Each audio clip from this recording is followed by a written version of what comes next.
Hi everyone. Right, today we're going to do something very, very different. We're going to do a point of view video of me driving this Grand California.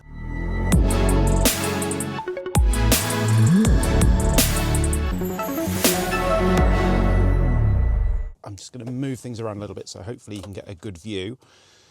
We're going to go for a drive. It is night time, as you can see, this is to demonstrate the performance of the standard headlights that you get in the Grand California. This has got the normal halogens, and if you're looking at a crafter or even a MAN TGE van with standard halogen headlights, this will give you an idea of what that van is going to be like. So here we go.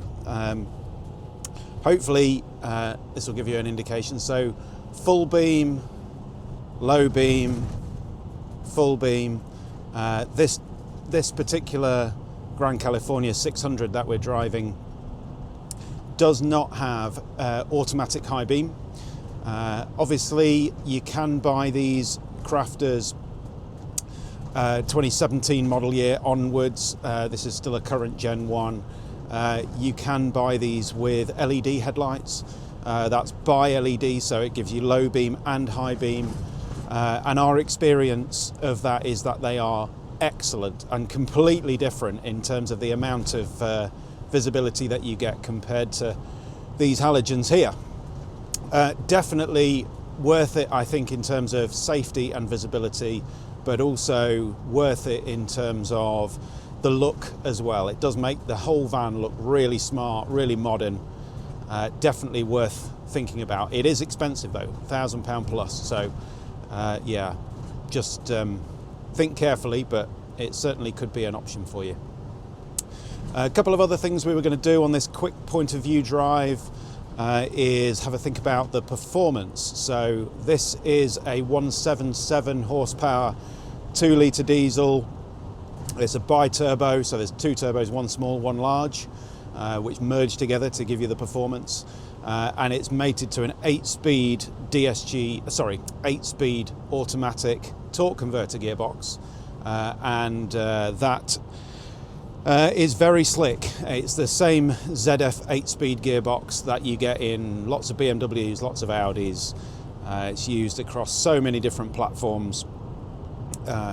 It's extremely versatile and very quick shifting and very economical, being an 8-speed as well. You can see hopefully on the dashboard that we're in 8th gear now, just trundling along quite nicely and very effortless actually. What I'll do is I'll just change the view here on the screen so you can see instantaneous MPG. That's probably quite helpful for you, so you get a bit of a rough idea.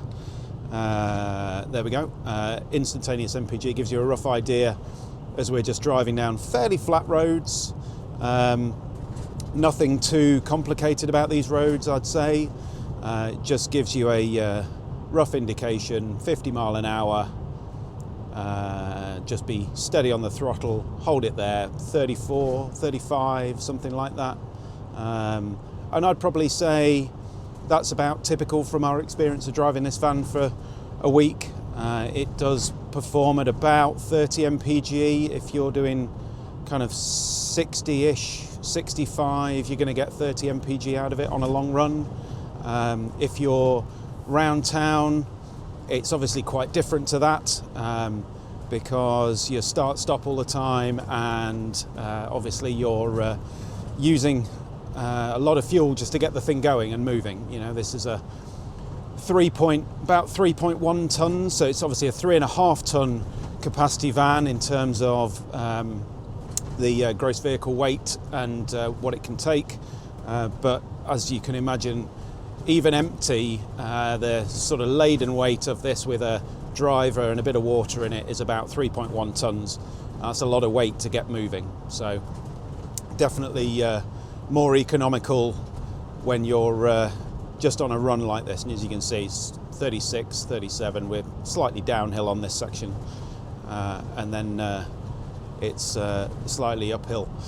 We will get to a section in a minute where We'll go through a few bends. I can talk about the handling a little bit, and we'll also get to a faster bit of road, 60 mile an hour national speed limit, which we pull out onto from a junction as well. So I think it's wet outside, so it's going to be quite useful, I think, for people to understand how this performs pulling away 3.1 tons of van in the wet, front wheel drive only, with a torque converter automatic gearbox, and we'll try and do it as quickly as we can. So even if there's no traffic, we're going to try and simulate the fact that there might be a need to pull out quite quickly. So we'll give that a go and see how we get on. So you can see we've got significant bend here at the end.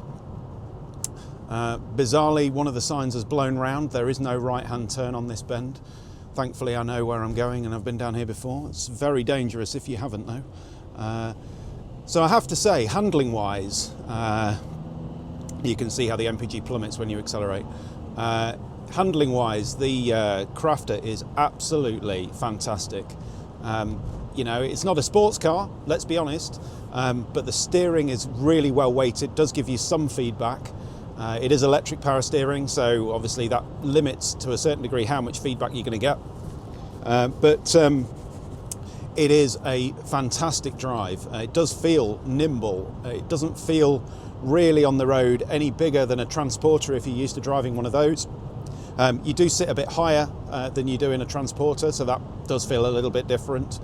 But handling wise and how nimble it is and how you can get the feeling that you can thread it through into tight spaces and car parks, you definitely get that feeling, certainly with this 600.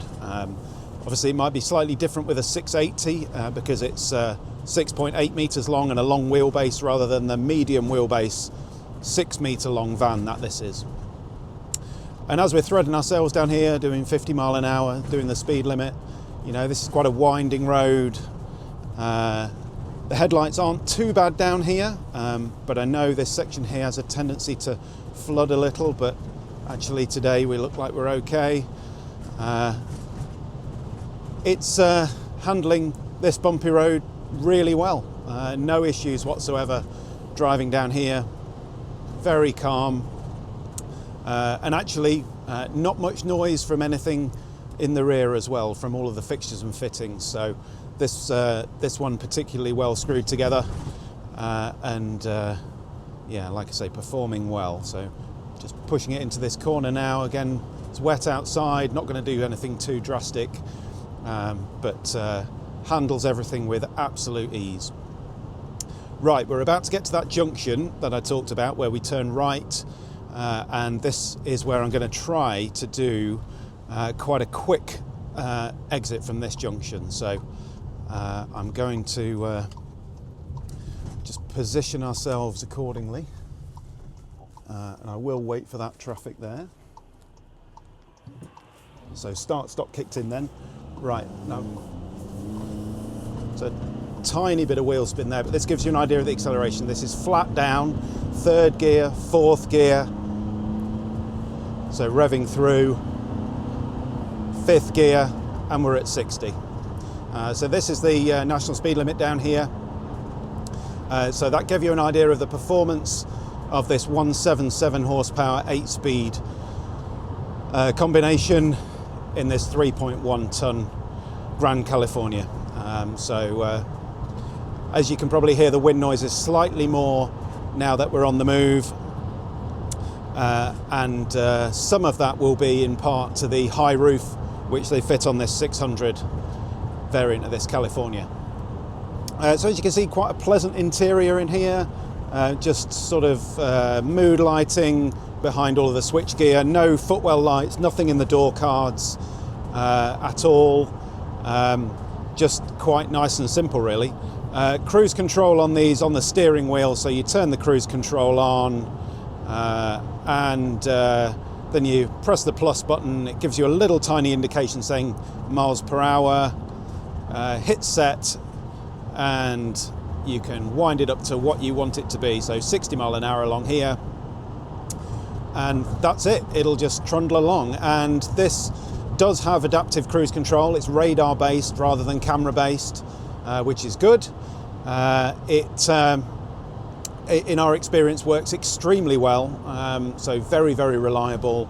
Also works in stop-start traffic as well, so if you are sitting in a big queue of traffic and it literally is grinding to full stop and then going again, this will bring you to a 0 mile an hour stop, and you just tap the accelerator or press resume on the steering wheel, and it will carry on for you. So again, very easy driving and makes very light work of it.